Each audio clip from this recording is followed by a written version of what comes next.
Good evening, everyone. So, based on the meditation, today's topic, it's power to discern. This session is being translated in Hindi. जो हिंदी में सुनना चाहते हैं आप interpretation में Hindi choose कर सकते हैं. Last week we saw power to face, which is needed in today's world where there are a lot of situations and so many things that's happening. Power to face needs courage, needs fearlessness. And today, when we talk about power to discern, which is one of the main powers, and the reason is that once I know what to discern, I can choose. So, even to use the right power or the virtue in my life, I need proper discernment. Huh? So, discerning is to distinguish between right and wrong, needed, not needed, priority, not priority, important, not important. That is to discern. When many times we feel that, I'm clouded, I can't make a decision. That's because I have too many thoughts and now I'm not able to discern, which is not helping me make the right decision. Everything seems important. Everything seems priority at that time, and I'm not able to discern. There's a saying, all that glitters is not gold. No? So, how do I even discern between what is real gold and what is fake? I need to have that accurate vision to discern between real and fake or real and unreal. We live in today's times where um, we have the gift of social media, and on social media, everyone's life just looks perfect. We don't know how much of it is true. We look at today's generation where they are so much under the influence of, the likes and the comments and probably the trolls and so many things that's out there. And everything is a big deal. Everything affects their life. On one side, they want shortcuts for success. And on the other side, they are going into depression and loneliness or this feeling of failure because they're not getting the success. So what is happening is everyone is getting trapped in the glittery world, the shining that's out there. And we are getting more and more distant from the real, from what is real. An example of power to discern, the example used is of a jeweler. The jeweler has that vision of the quality of that jewel. Or, you take something and the jeweler will be able to say whether it is real or it's not, if it's stone or it's real diamond. How did that develop? Not everyone is just born with this quality of being a jeweler. No? So the jeweler would have studied so many different jewels, so many different stones, and developed this vision of discernment from real and fake. So now, when we talk about discernment in our life, what do we need to discern? And what is needed for this discernment? So, what we need to discern is every time before any decision, I need to discern. At work, many times people are just so overwhelmed, so stressed with so many things that's happening. What do you think could be the reason? And one of the reasons is could be time management, could be lack of priority, right? Could be distractions very easily. So I need this power to discern, to even perform, to perform. So let's look at what is needed for increasing my discernment. So, first, we have to understand that from where is this discernment coming? So, we know that I, the soul, is using this power to discern for my life, right? Or for any decision. So, I use this power to discern. The intellect, the, the faculty of the soul, the intellect is discerning constantly. And this is happening very fast. Now, as I am discerning, there are many things that influence my discernment. One could be my perceptions, my biases, my own sanskars, which is my own personality, my own sanskars. And fourth is looking at someone else's weaknesses. Now we'll look at each one of these.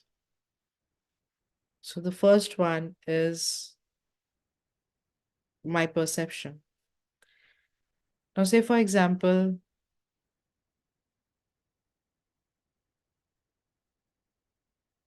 I am I am the boss, and I have a team, a certain team. The head of the team comes and tells me something about an individual A. Tells me once, I listen. Tells me second time. Now what happens is my perception is changing. Has told me 3, 4 times. And now when I interact with the individual A, my interaction is now based on the perception that I had received, that I have created based on the information that I received. And now, if individual A even behaves a little, indifferent or starts to say something, it is reinforcing that perception, saying, yes, this one was right. This person is like that. So, did I actually discern accurately? I did not,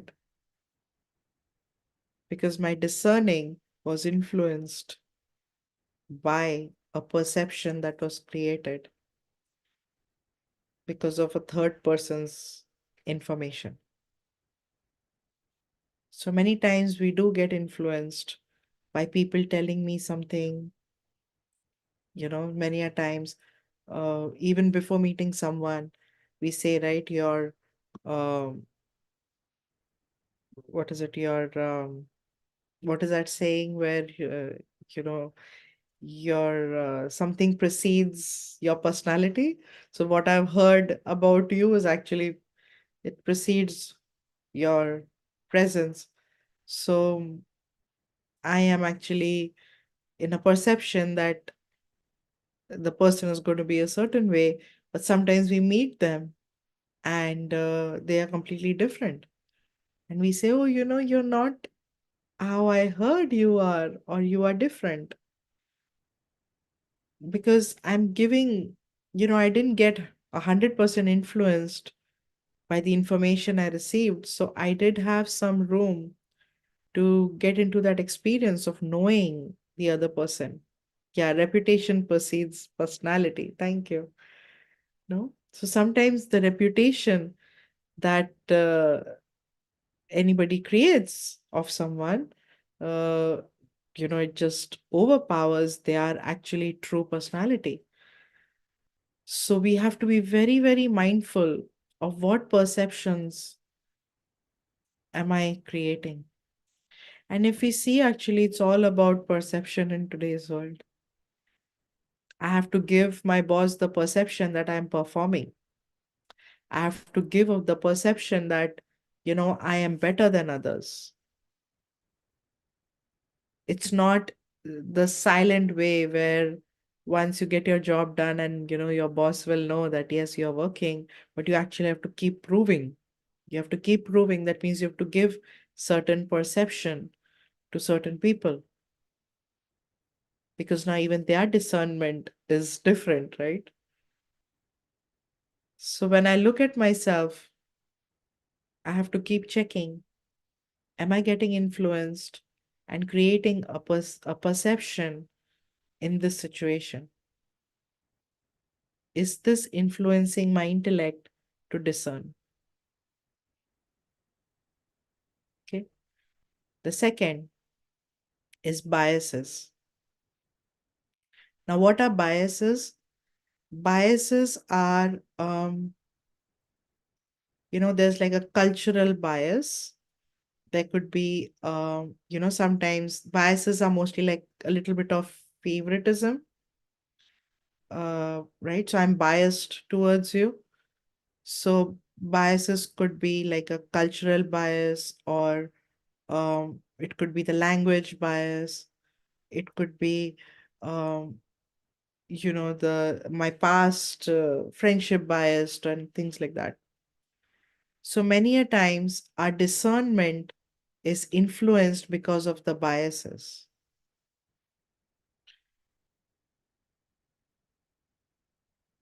Sometimes even because of our biases, we generalize people, we generalize things. Oh yeah, they always do this because they come from a particular part of the world, or people of this uh, people who speak this language always are this way, or people of this race are this way. So we carry all these biases which influence our discernment. So we don't give an opportunity because of the bias. I'm not giving the truth any opportunity because I'm carrying that bias inside me of who they are, or my relations, or my experience with them in the past. you know. So that affects our discernment. The third is my own sanskars because of my past, right? My own experiences. So many a times I'm not able to discern accurately because I am carrying a burden or a bondage of the past with me. I have not been able to forgive or let go, and that influences my discernment. Do you get me? Are you understanding? So when I am moving around with this feeling of hurt, um, say for example, when in the past, if you were in a relationship and you were cheated in that relationship, now this experience of the past, I'm carrying that experience of the past, so now I'm not able to trust anybody in my present because I was cheated. So I've not been able to let go, I've not been able to forgive. It's not that I should forget, or I should just become so naive. It's not about that, but it's about how my past experience is not letting reality, it's not giving a chance to experience something else in the future. So I am not able to discern the real from not real, or right from not right, because I'm seeing everything through the lens of my past hurt.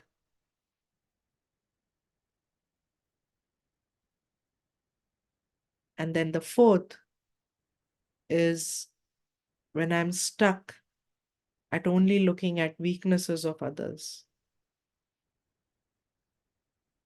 Another example of discernment, I don't know if you've heard, but they talk about the swan.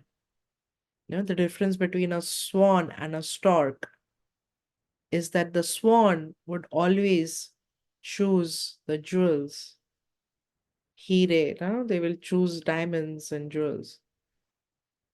And the stork would just pick pebbles. Now, what does this mean? This means that the swan has the discerning intellect. The swan will only choose the goodness, something that's valuable. But a stork, or in Hindi, there's a saying, no, Hans chugega, Hans chugega, something, and kawa. The Hans will take the pearls and the crow will look for pebbles, right? Stones, because the intellect. So what it means is, if I am the swan, if I want to become like a swan, I only choose to look at something that's valuable. I choose only the goodness. I pick goodness from any situation. It's about looking at the glass half full or half empty. I choose to look at the half full rather than half empty. In situations, I choose to look at, you know, what am I learning out of this? So that's having a swan intellect, a discerning intellect, where I only choose the goodness, I choose valuable, I choose virtues. I'm not letting my intellect get trapped in just looking at someone's weakness. So, sometimes this is a very common example in households, where the mother-in-law is constantly looking at daughter-in-law's weaknesses. She's constantly just looking at weaknesses. So even if the daughter-in-law is trying to do her best, or trying to be different and all of that, and maybe the daughter-in-law was mean at one time and behaved indifferent or behaved really bad, but then I continue to keep choosing to look at the weakness, and I don't let my discernment happen when she's actually even trying to come close to me, or even trying to you know, change. I don't discern. I'm not even ready to accept that, oh, she can change because I've told myself. And at every situation, every point, I keep looking at the weakness. So, what happens when we keep looking at someone's weakness? You will see that eventually that weakness is growing in you. You can try this. Even if you, even if it's someone's way of speaking, if you keep looking or make fun of someone's way of speaking, you will see after some time you are actually speaking the same way, or that weakness has actually come into you. It's so subtle. And now, how does this happen? It's because my intellect is only looking at that. And remember, intellect is such an important faculty of the soul that it is the intellect that has to be empowered to, to discern, to decide. To discern and decide are the two main roles of the intellect. And if my intellect is so busy looking at someone's weakness, then I am not able to discern. So, what I'm churning with my intellect is that weakness, and slowly that weakness becomes a part of me. And now I start using it. No?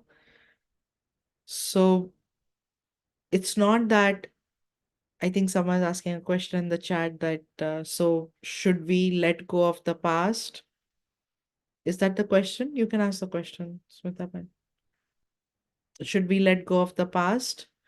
Um, it's not letting go of the past, it's letting go of the feelings of the past that is creating the burden that is not letting me discern at the present. Right? So, what I'm letting go is the feelings that I'm holding on to of the past, that I'm not able to trust anybody in the present. you know. So, these are the things that influence our discernment. So, one of the things that we heard in the meditation as well, that we need the clarity of the intellect to discern. No? The intellect has to have that clarity. And how will the clarity grow in the intellect to discern? Just as we saw the example of the jeweler, it's a constant practice, studying, practically looking at the jewels and discerning. It's a practice. So, in the same way, for us to discern, to increase this power to discern, needs clarity. So, the virtue needed for discernment is clarity, cleanliness, transparency, honesty. These are the virtues that are needed for discernment, even forgiveness for that matter. No, because I have to let go of my past, I have to let go of the hurt and the feeling. So, when we look at honesty, transparency, and clarity, many a times people think it's the same thing, but it's not. So, transparency is when you're looking at a glass, right? A glass, you see it's transparent. You can see through it. It's transparent. What is inside, you can see it. It's not hiding anything. No? So, it's transparent.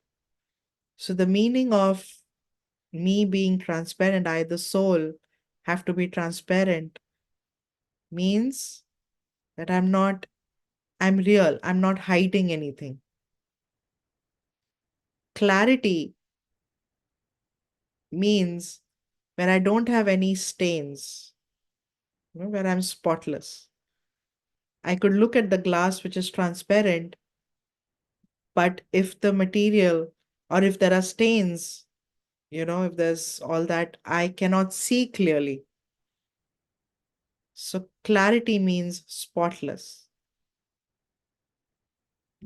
And honesty means I'm operating from a place of reality, truth. So the closer I am to truth, the clean and clear my intellect is. So what has happened is we've gone away from truth, and that's why our discernment is not happening. So what is our truth? And can I tell you that whatever we see with these physical eyes is not true. Whatever these eyes are seeing is not true, is not real. But what I see through my inner eye of wisdom is true. So knowledge is truth. God is truth.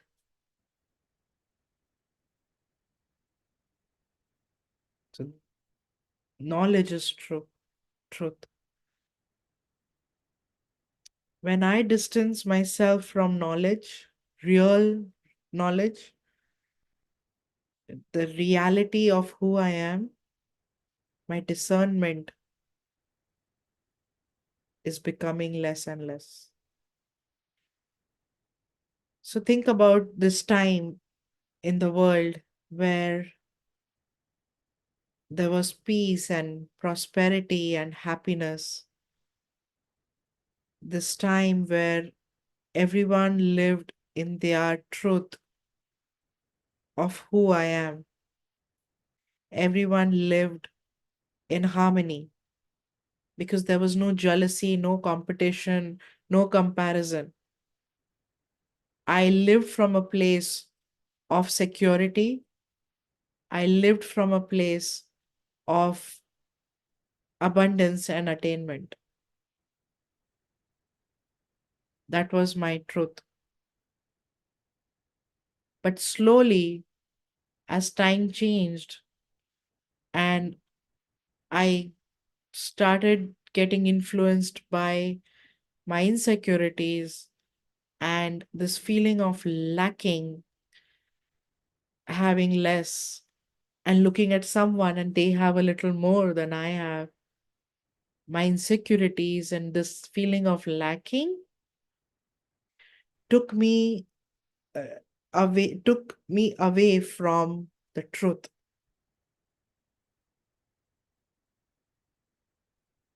And as I started getting affected by the physical things, by the dependencies, by the things I see through these eyes,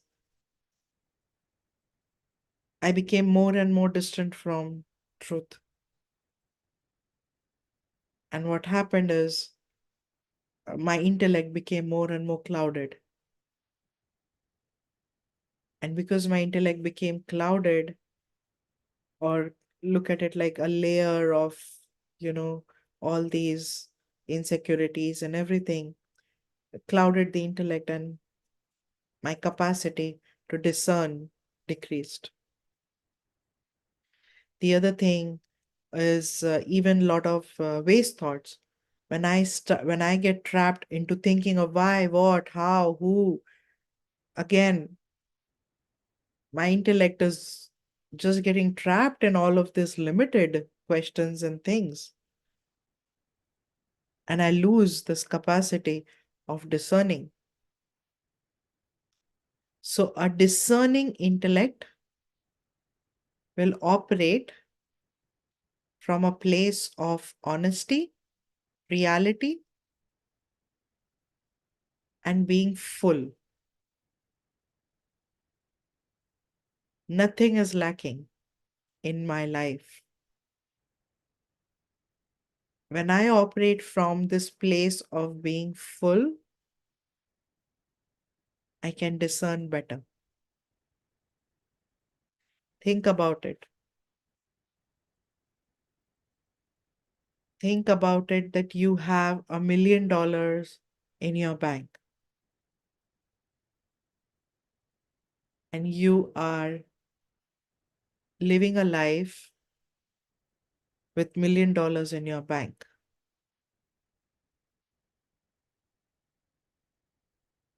Do you think your discerning would be different from what it is today? If you don't have $1 million, if you don't have, but if for someone who has, think you have $1 billion in your bank.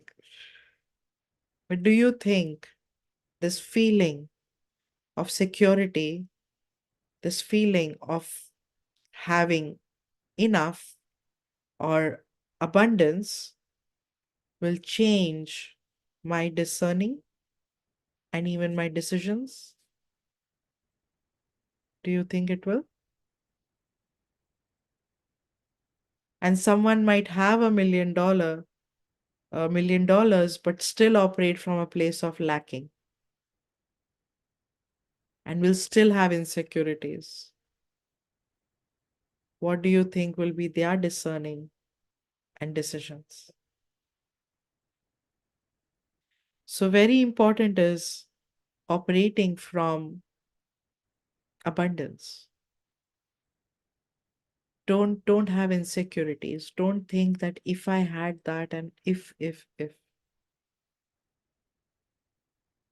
And how does abundance come in our life?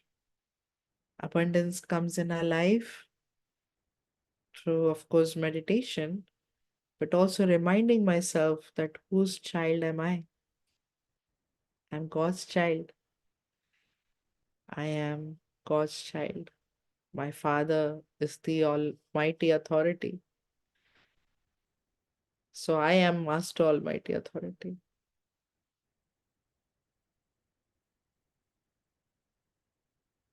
I am full because I have access to a treasure store. So operating from a place of abundance. The other thing, interesting thing that is needed for discernment is having an aim in life. Say, for example, you're driving aimlessly. You don't know where you're going. Will you be able to discern? But if you have a destination in mind, you have an aim that I want to reach there by this time. And if there are a lot of distractions on the road, beautiful sceneries or something else, the discernment will be, no, I have to reach there by this time. I can't waste time. I can't afford to get distracted now because I have a very clear aim. Even for, children in school or, in college, if they have a fixed aim, they are able to perform because now I'm avoiding distractions. I'm avoiding all the influences because I have a clear aim. But if I don't have an aim, I don't have a destination, I'll just roam around aimlessly. So I will not have discernment, or my discernment is weak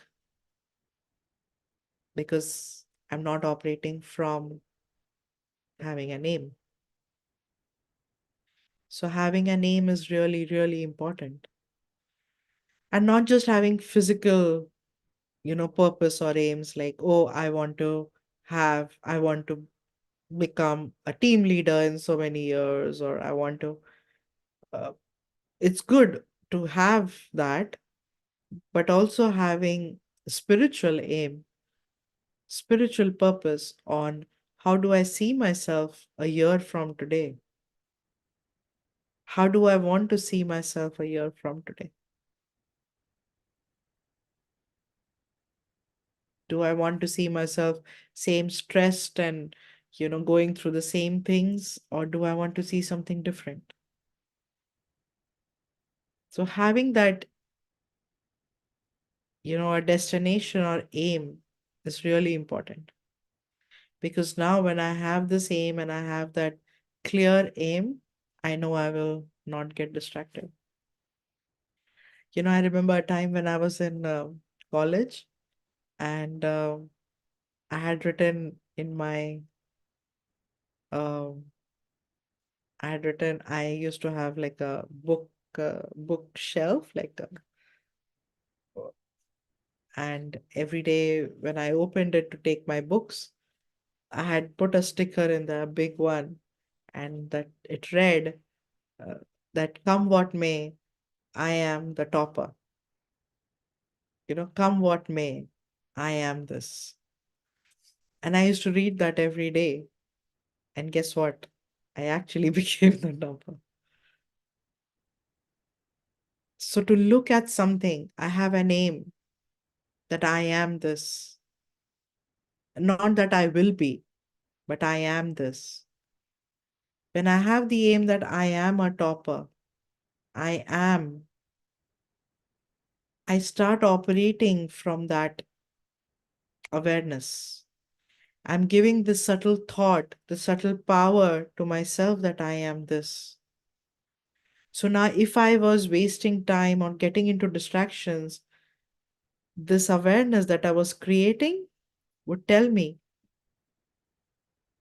hey, you're wasting time.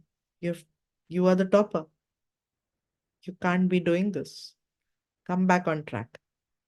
So, this is discernment, the power of the intellect telling me, come back, don't get distracted. This is not real. Come back. This is what you have to experience. This is your aim. This is where we have to go. So automatically the intellect starts getting that power to discern. And maybe when we are listening to this, it sounds like a big deal, or it sounds like a very long, a process, or, just so much time is needed to discern. But actually, it's so quick. It's really very quick. It happens so fast. The mind creates thought, the intellect discerns, and we do. The decision is made and I perform the action. It's very fast. But we need to understand this power of discernment, because whatever decisions I make, even before making a decision, I have to use discernment so that I don't repent on the decisions that I make. And I know that I'm making the right decision. So discernment is even, having this far-sightedness where I'm making a decision, where I'm able to discern, seeing the past, present, and future, like I'm able to see the bigger picture. And again, what is needed to see the bigger picture is little detachment. It's like when you're on the plane, from that distance, you're able to see a bigger area. So what I need is this detachment from the limited into the unlimited. And what is limited in this world that I see with these eyes is not real, is not true. But the unlimited, which I don't see with these eyes, is actually real and true. So when I operate from this unlimitedness, I'm able to discern better. So the practice that I want you to take from today is, and you can take your time to this week to even understand what are my biases, what are my perceptions, do I get influenced by my own sanskars or someone's weakness? Am I repeating the same weakness? Am I thinking the same thing about this person? Take this time to actually look at yourself and see, how am I even operating? It's important to know how we operate. But also, two things: start working, start operating from a place of abundance and not lacking. Don't think of what I don't have, but think of what I have. Of who am I? And second is go into the unlimited, not just limited. Sometimes when we think about I, me, myself, very much limited. My family, my close ones, still limited. But when I think on the unlimited, it's a bigger world family. And I can, it's me only think about the unlimited when I'm detached, when I'm stabilized in my truth, the truth of who I am. And the biggest truth of who I am is I'm not this person, I'm not this body, I'm not this role that I'm playing. I'm much more than that. I'm much more than that.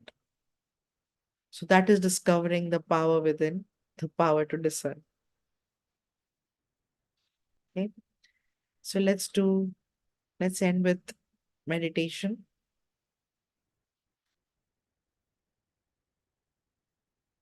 So I want you to sit in this feeling of power, true power, the power of truth, the power of reality, the power of who I really truly am.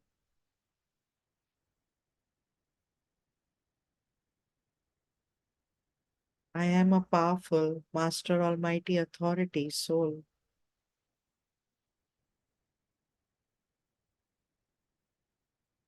I am no less than any other.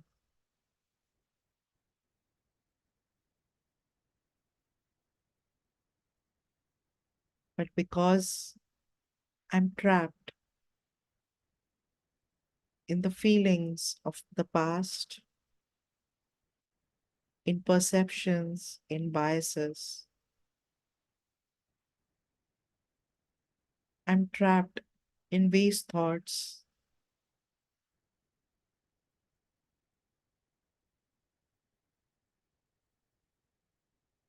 I limit my capacity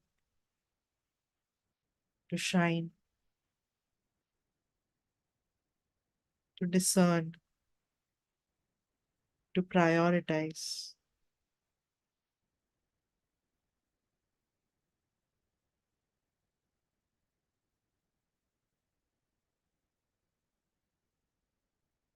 I slowly detach myself from the part that I'm playing,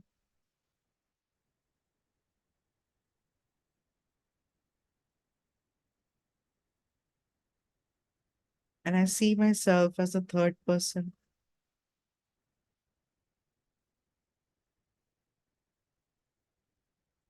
And how would I advise this third person?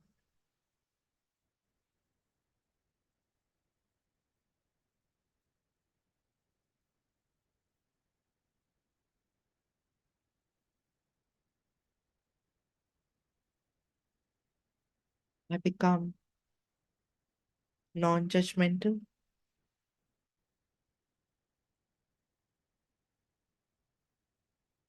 and I'm able to discern.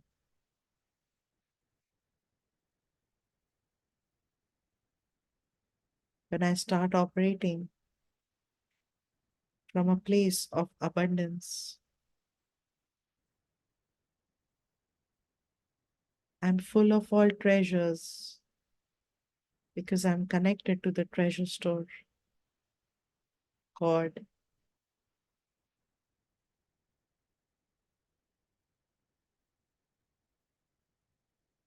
the ocean of truth.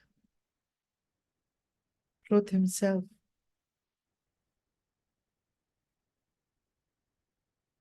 I, the child of God,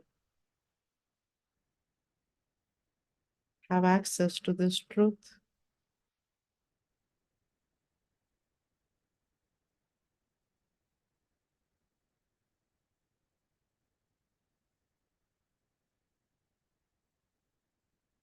I am powerful.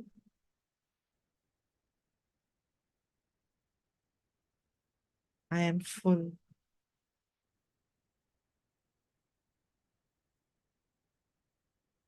of Shanti.